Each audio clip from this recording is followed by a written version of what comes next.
National Weather Service in Cleveland has issued a special marine warning for Vermilion to Willowick, Ohio, until 8:45 p.m. Eastern Daylight Time. At 7:25 p.m. Eastern Daylight Time, National Weather Service Doppler radar indicated a line of thunderstorms, producing strong winds 34 knots or greater from 10 nautical miles north of Lorraine Harbor to 7 nautical miles south of Vermilion, moving northeast at 30 knots. Other locations in the warning include but are not limited to Avon Point, and Cleveland mariners can expect gusty winds, high waves, dangerous lightning, and heavy rains. Boaters should seek safe harbor immediately until this storm passes.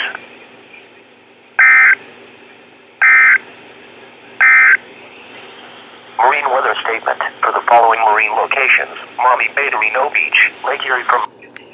Holy fuck.